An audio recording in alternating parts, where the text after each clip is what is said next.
All right. Hey, what's going on, True Strength Nation? I am sitting down today with Coach Satoshi Ochi, the head strength and conditioning coach at the United States Tennis Association National Campus in Orlando, Florida. As you know, I am Coach AJ. I'm the owner of AJ True Strength, working with athletes with physical disabilities. I'm also the head strength and conditioning coach for the San Diego State University Adapted Athletics Program. I had the wonderful opportunity to meet Satoshi in person after hearing so much about him when we went to the Wheelchair Tennis Collegiate Nationals a couple weeks ago. I don't know if I showed you this, Satoshi, but I brought back a piece of hardware here. Look at that bad boy, huh? Second in the nation. Not bad. Ooh, congratulations. Yeah, that's awesome. Still behind Alabama there, but we're working on it. So, Coach, tell me a little bit about yourself. You got a long history of strength and conditioning behind you. So tell us about it. Yeah, well, thanks, AJ. Yeah, I'm Satoshi Ochi, head strength and conditioning coach at USTA. It's been 14 years with USTA. Started this position back in 2008. Before that, I was a head strength and conditioning coach at Creighton University in Omaha, Nebraska, for about 8 years. And my background is I did play college tennis. I actually played for the Creighton. And then went to graduate school studying exercise science, and I knew my interest was in strength and conditioning. So I did my internship with USOC in Colorado Springs with Olympic sports and the teams. And then yeah, that's how I get up to this point right now. But yeah, because of my tennis background and everything, I actually never thought about I'm going to just work with the tennis players when I started this profession. But I ended up on this position. It's just like dream came true. It's just like this is dream job for me. So it's been great. We got different age group, both genders, boys and girls. We started seeing them usually about as young as 11, 12 years old. It's more consistently probably like 13, 14 years and up, and all the way through to the professionals. And if you following the tennis in the last 10, 15 years, American tennis, we tried to, got back to the point where we at 20 years ago, 25 years ago, dominating in everything. Women's side doing well, men's side, we all start showing what we have done in the last 10, 15 years. We got more players in top 50, top 100. So yeah, that's how we do. And a couple of years ago, we started working with wheelchair athletes. Before that, we didn't have any. Actually, yeah, I knew about this wheelchair and the Paralympics and all the wheelchair sports, but I didn't have a chance to work with them.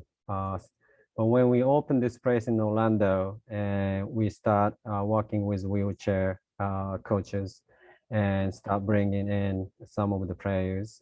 And now Dana Matthewson, she's number one players in the country. She's a full-time with us, and then it's been great to working with her. And it's learning process on my end too, because I didn't have much experience with Paralympians or wheelchair athletes.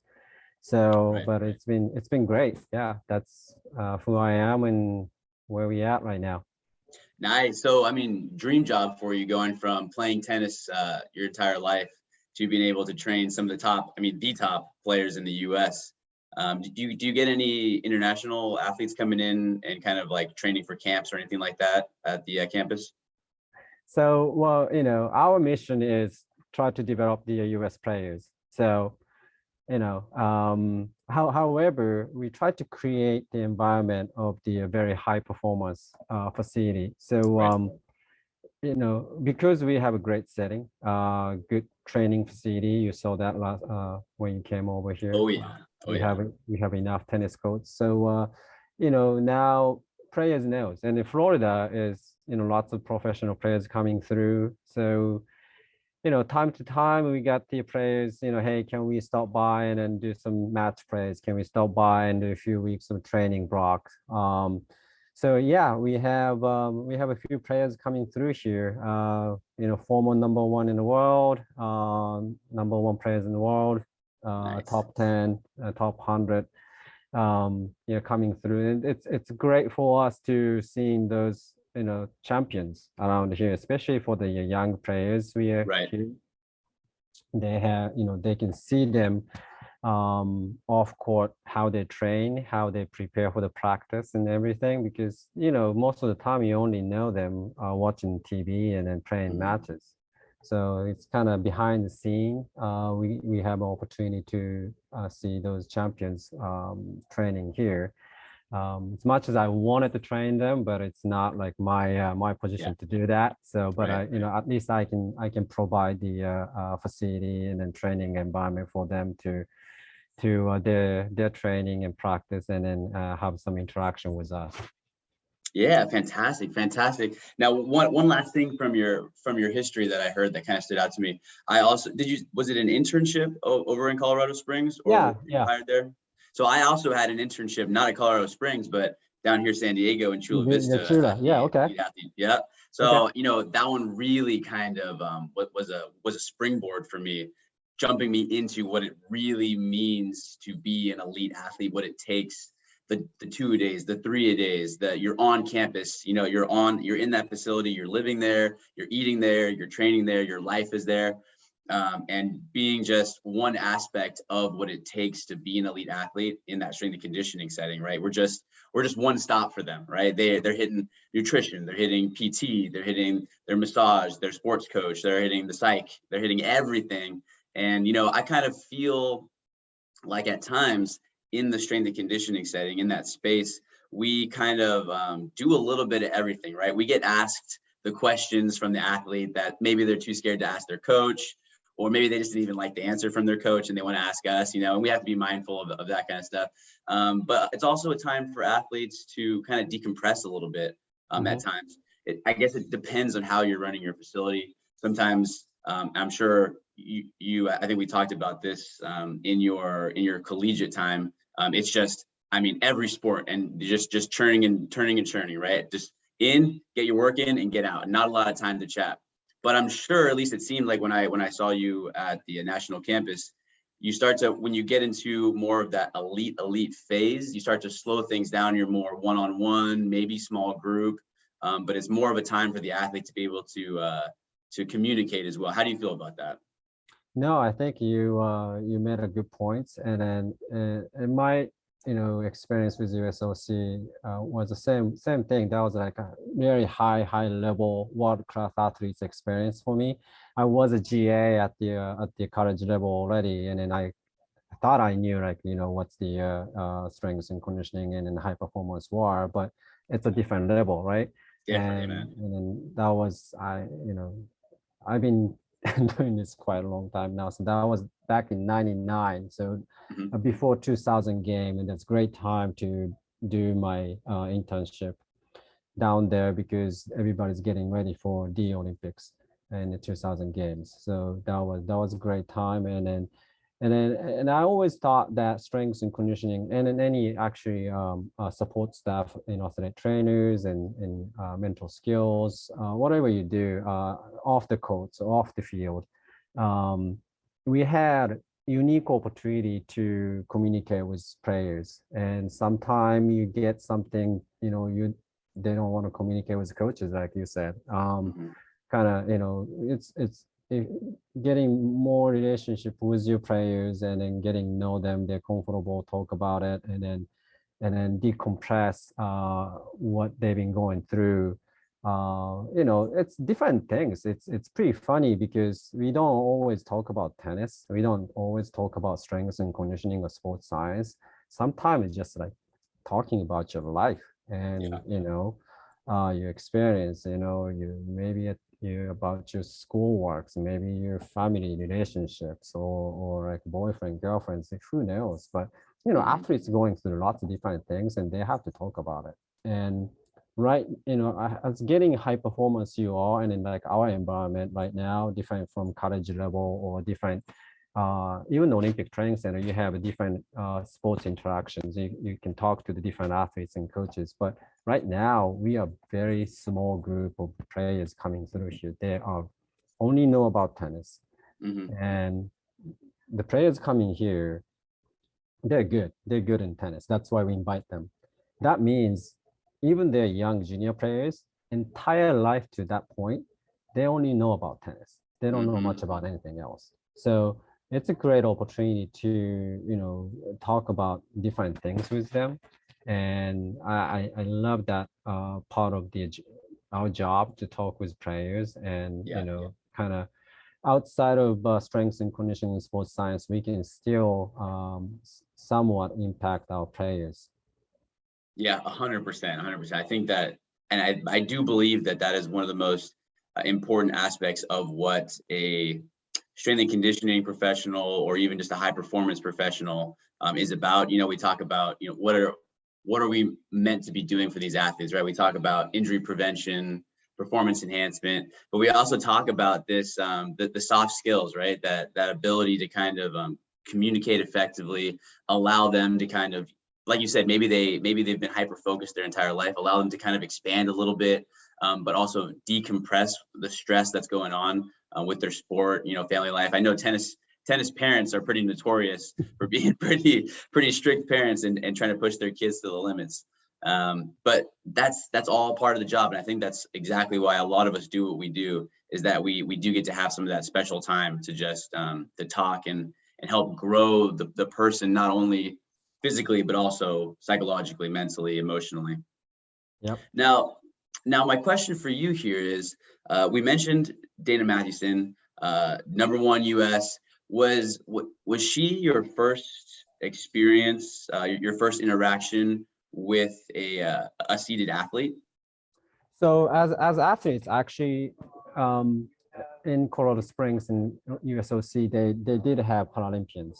So I did Right. work with a few, wheelchair athletes, different disabilities, the blind, judo athletes back then. So I did have a little bit of experience. And then before Dana, we have another player here training with us. She now not playing tennis, but she played basketball, gold medal in Rio, and then switched to tennis and then tried to make it to the Paralympics with the tennis, but didn't happen. But she was the pretty much first one I got more actual training experience with a wheelchair tennis player. But yeah, and then time to time, our wheelchair coach going to bring in some different players through the United States. So but yeah, as a full-time and long-term training program, yeah, Dana is probably the first one doing that. Oh, nice. So she's kind of one of the first ones for long-term training. What kind of stuff have you experienced now? Like what kind of things have you found that you're like, oh wow, this is similar to tennis, but also different, similarities, differences? What kind of things have you come across? So, I think one of the things is that we know about tennis players' body, and obviously in the wheelchair players, we kind of can forget about the lower body because they don't use it too much, or they can't use it. So, the torso up, that's the what we can see and we can train the most. And then obviously everybody's different kind of level of disabilities. So, but right.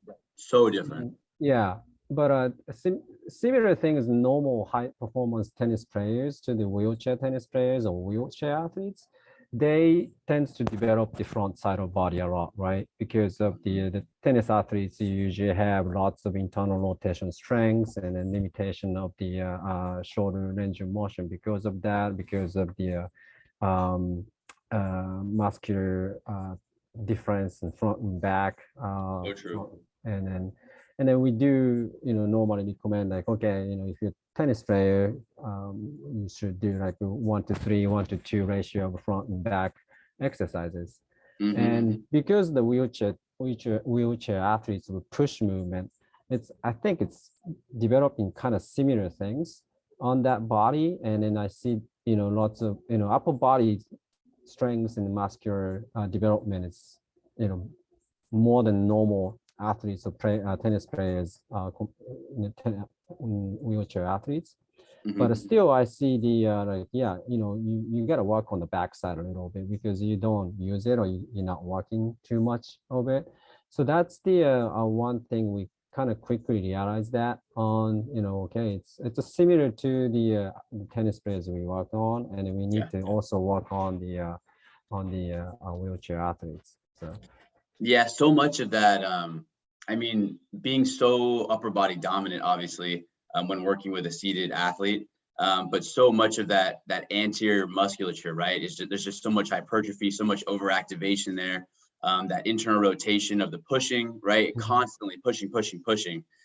There needs to be, I think that's one of the biggest things that I surprise my athletes with when I'm either doing one-on-ones or small group trainings, is how much pulling we're doing. And they're like, Coach, why are we pulling so much? Even my wheelchair basketball athletes, my wheelchair tennis athletes, why am I pulling so much when everything is in front of me? I have to push, I have to shoot, I have to hit. All these things are forward. Why am I pulling back, Coach? And yeah. we have to pound that education into them that the body needs the balance, right? If you're pushing, pushing, pushing 1,000 pushes during your practice session with your sports coach, then when you're with me, when you're with us, you should probably doing 1,000 or 1,200 reps of pulling backwards so we can balance you back out, or else you're going to be stuck in these anterior positions, right? Internal rotation of the shoulder, that scapula is coming out of position, right? Because everything's pulling you out. Now everything holding on to those the scapular stabilizers, they're getting weak, right? They're getting spread out. They're not activating properly. You start to get these pains, impingements, all these things. But to the athlete, all they see is, hey, this is what I need to do for my sport. Let's do these movements. We kind of have to take a step back and see it from a whole perspective. Like, hey, how can we make those movements better by doing the reciprocal movements, by doing the synergistic movements, right?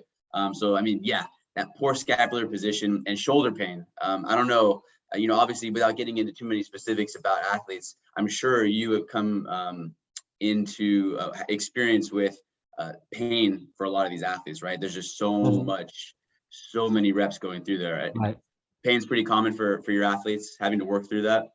Yeah, pains and overuse related kind of not, become the huge issue like injury or setback, but yeah, that's the consistent thing, right? Because it's a tennis is very interesting because you're only using one side of body, and then it's very repetitive motion you do over and over. And yeah, you're just asking for some issues on the body. And if you, like you said, if you don't balance that up, if you are not addressing the potential issue, you will end up seeing some injuries. But at the same time, you want to be better tennis player, you're gonna do that repetitions. So it's you're always kind of fighting with that balance. And in the process of that, yeah, there's pain and aches, and then how we manage that and how we minimize those pain and aches and then potential injuries. So yeah, that's a great point. And then it's same thing. When we start with then our other wheelchair athletes, we do lots of backwards movement or like a full movement, and try to create it about how we can do more posterior chain type of movement, functional movement on that, because that's part of our job, to making sure the training is somewhat exciting. It's easy, back then it used to be like same type of exercise 3 days a week, and then yeah, you get stronger and then you do the job, but it's not too Are much we optimizing, ongoing. right? Yeah, Yeah. optimizing. So that's what we try to do in here, and managing that. And then we do have a good sports medical team and sports science team to make sure their body is within the range of the imbalance, or tightness.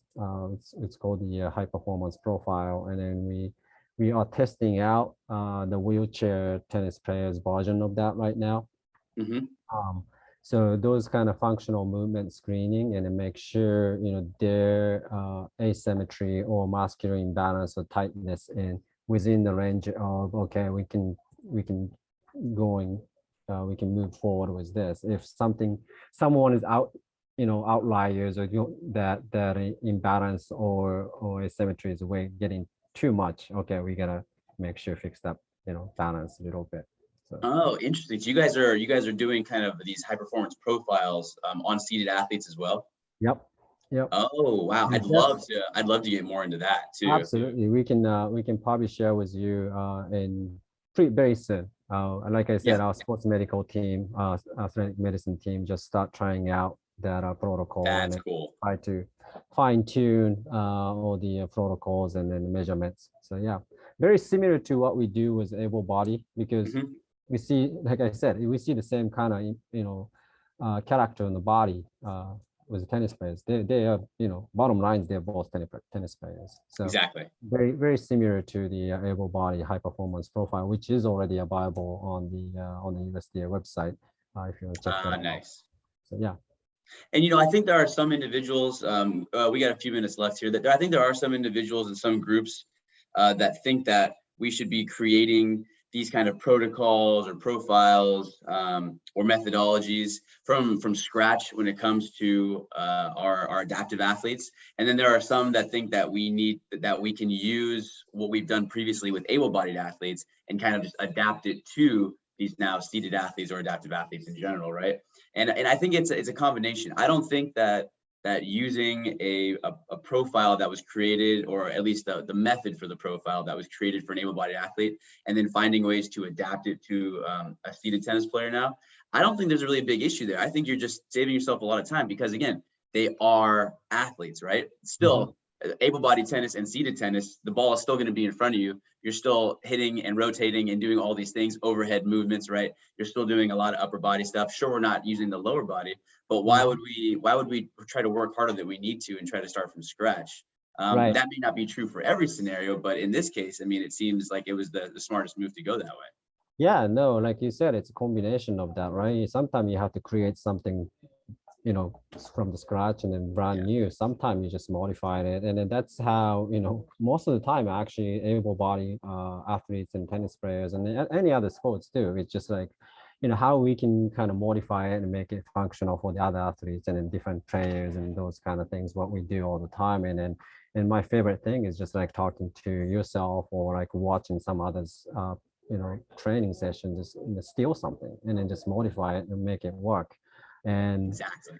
the wheelchair and the Dana experience is it's very unique for me, and then I've been having so much fun with this process, because at the beginning and then I thought like, okay, I have to create something new because it's a wheelchair athletes, and it ended up we're doing, hey Dana, can you do this exercise? And she can do it. Just like, She yeah, can do no it. problem. Like, oh, okay, it's just like, all right, that works, Yep. and I don't have to make too much modified about it. Mhm. On the other hand, it's just like there's like, okay, I would like to create a little bit more specific to like a pushing motion or change of direction, like a chair control type of exercises. And then, I have to create something new, but still using somewhat from, okay, I do this with able body athletes. Maybe I can modify it and use it and try a couple of times with her. And then she's always open for those kind of, trying out new things. Awesome. And sometimes it's not working. And then we're gonna like, okay, forget about this and just try the new one. So it's a constant learning process right now for me and Mhm. Dana, and it's been fun. Oh, that is awesome. Hey, thank you so much, Coach. Man, I had a great time. I know it was quick. I know it was quick this morning for you. It's about lunchtime over there in Florida, but I just want to thank you so much for your time. I know that I got a lot out of this. I hope you did too. And Yeah, I think that we can do this again. I think we should schedule another time to chit chat and maybe absolutely. have kind of a group conversation sometime too, a kind of meeting of the minds, and just talk like this. Share what we've been doing. Yeah, no, that sounds great. Yeah, I had a great time. All right. Hey, thank you so much. We'll talk again soon. And good luck with the rest of your day, all the training you got left. Thanks, you too. All right. Bye-bye. Bye, AJ.